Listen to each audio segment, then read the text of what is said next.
A very warm welcome to each of you, and thank you for taking time out to catch us live. At Six Socks Minds, we believe that each one of us has the capability to be a winner. We welcome all of you with open arms as our goal is to serve the community, share experiences, and reach beyond. At Six Socks Minds, we are here for you with any assistance that you or your organization might need on a group or individual basis. We are also open to the idea of a virtual classroom, and you can count on us to deliver quality to the best of our capabilities. Today, we bring back to you our in-house magnet, who shall address the idea of magnetism in the business realm.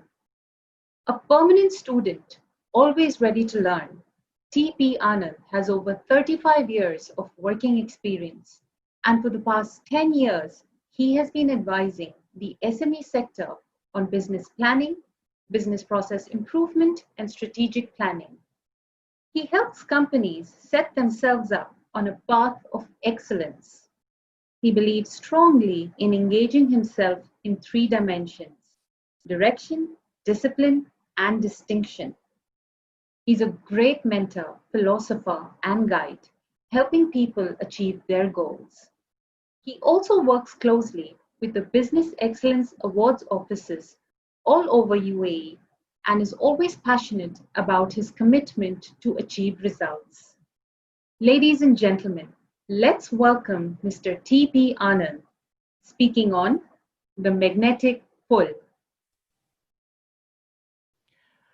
Good afternoon, good evening to every one of you who has joined us today. It's my pleasure to share some of the thought-provoking ideas that I have on magnetic pull. Magnetic pull is a very, very powerful pull, and it is indeed an irresistible pull. And when we are in business, whether we are providing products or services, we always think that we need to grow our business either organically, or sometimes we think we'll have to find inorganic growth in our business.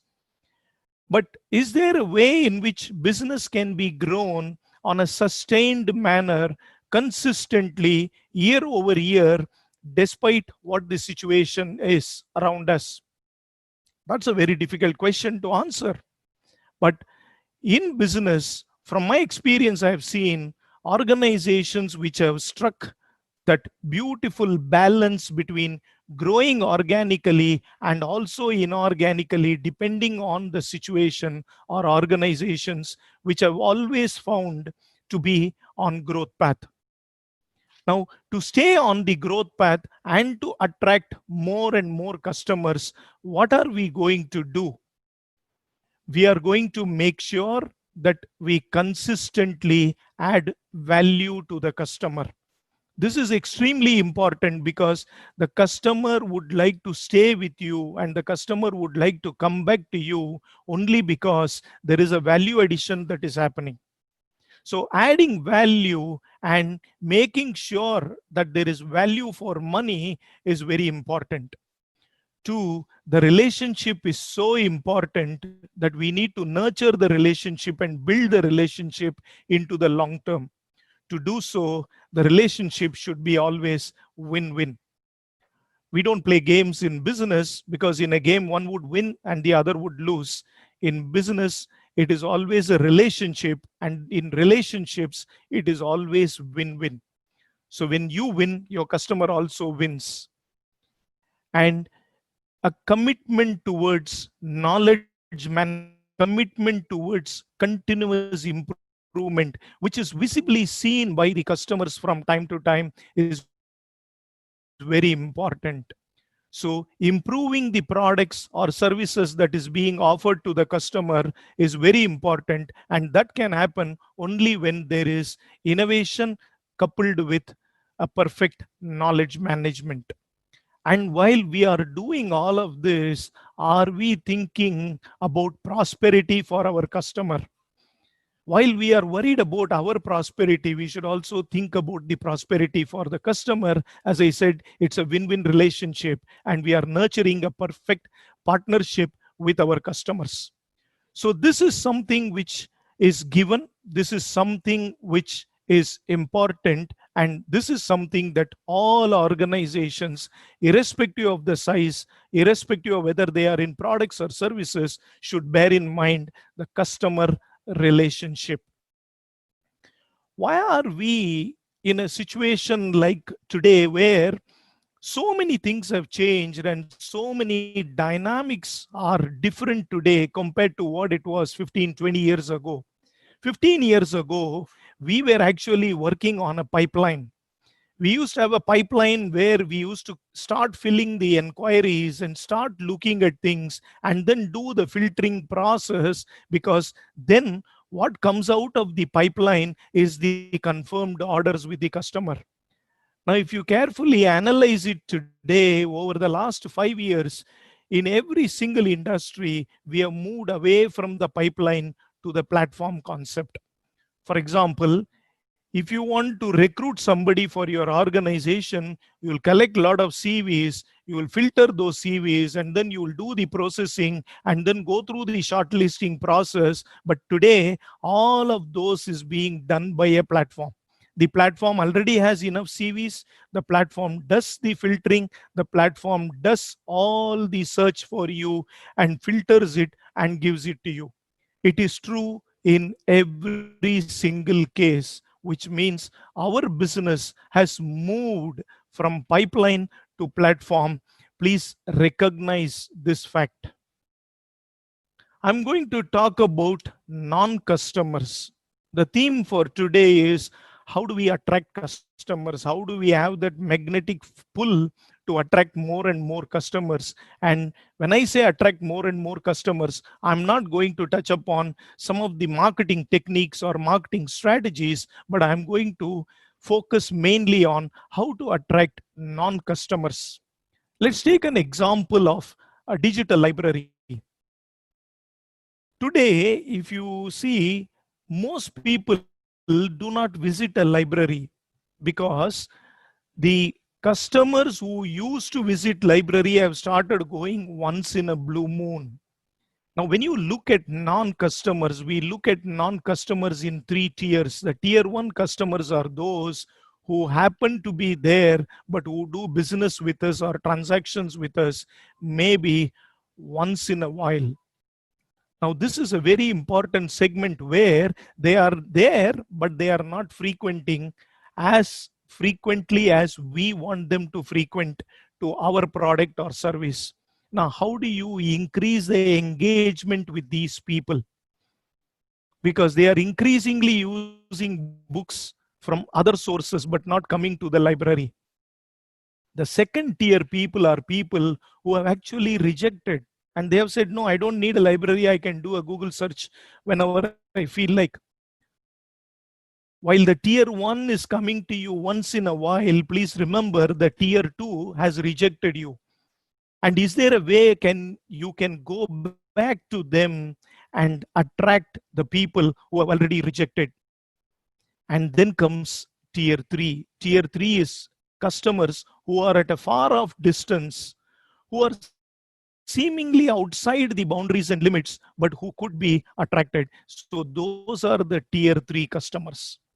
For a library, now if you combine the physical library with the digital library, then what happens? And this is exactly what Sharjah Library has done. When you combine the physical library with the digital library, you attract more and more customers, because you are addressing the non-customers alongside your current customers by pulling people from tier 1, tier 2, and tier 3.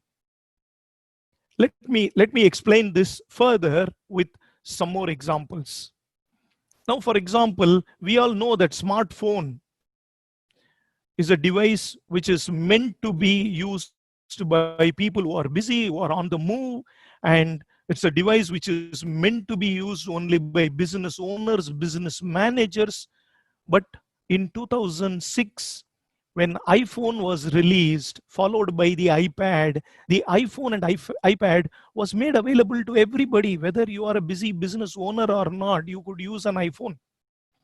So earlier, what was thought to be the tier one customer who will come to you once in a blue moon, you were able to pull him towards you with that magnetic pull, because Apple was designed with one word: simplification. They simplified everything around the product and its usage and its navigation for pulling people, more and more people, not really the tech savvy, but everybody. What happens in a country like Dubai, where we are living in the midst of desert, and the very idea of skiing or snowboarding, for us, we reject that very idea by saying, no, no, we can't have skiing and snowboarding in this part of the world. I love to go to Austria. But that has been clearly addressed in Ski Dubai. If you go to Mall of the Emirates, right through the year, skiing can be done.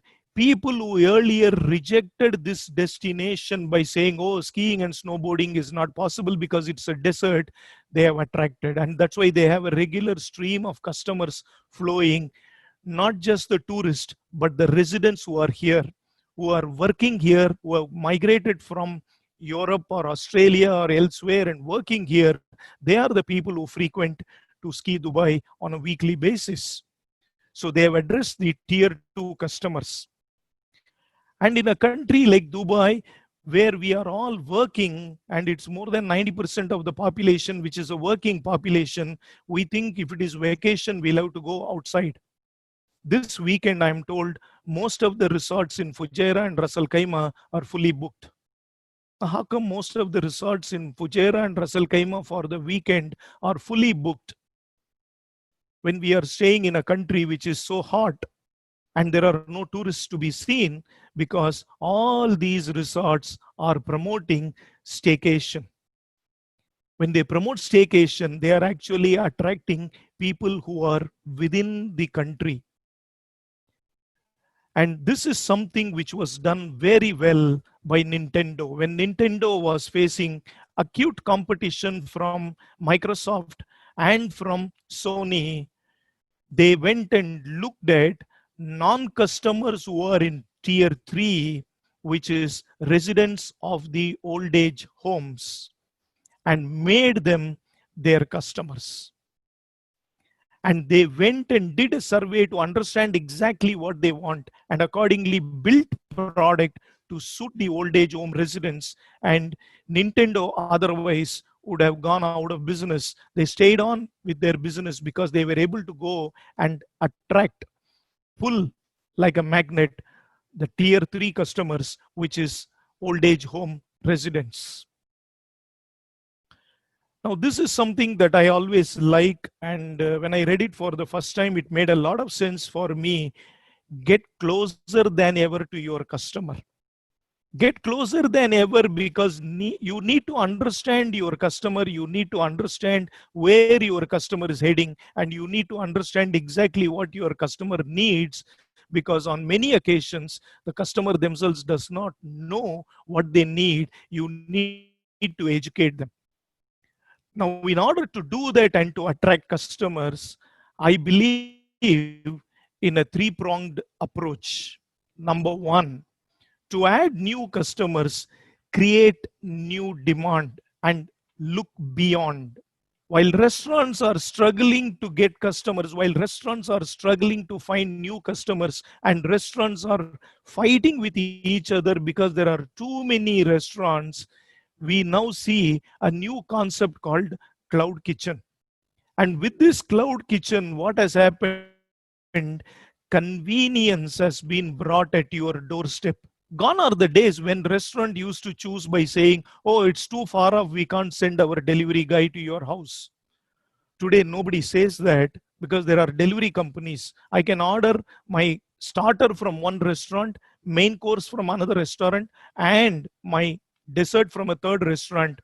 And this delivery company will pick up all the three and bring me so that I can have a wholesome meal of starter from one place, main course from another place, and desert from a third place.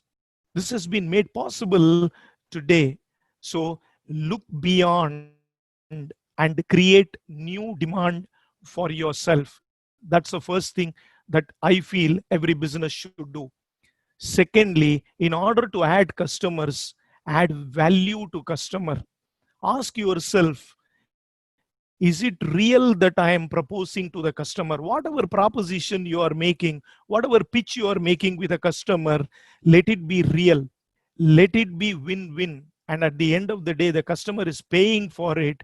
Let it be worth the money that the customer is paying.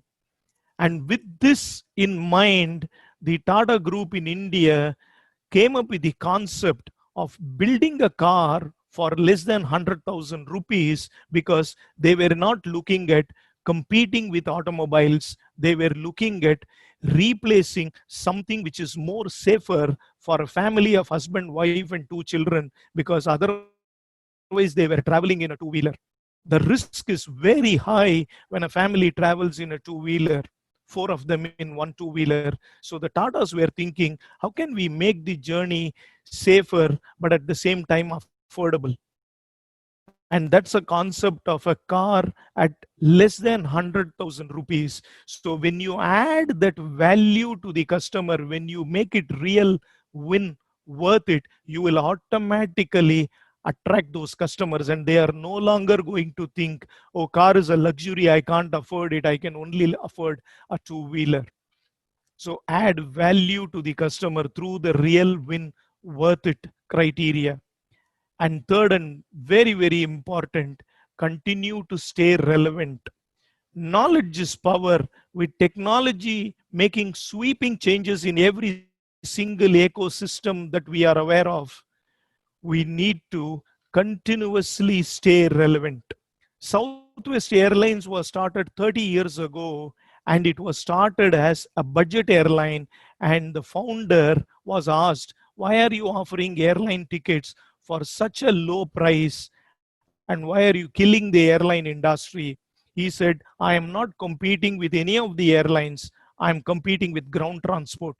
People are driving 6 hours, 8 hours from one city to the other in the US. I don't want them to drive for 6 or 8 hours. At the cost at which they are driving from one place to the other, I want them to make a flight and make sure that they reach their destination faster with lesser strain.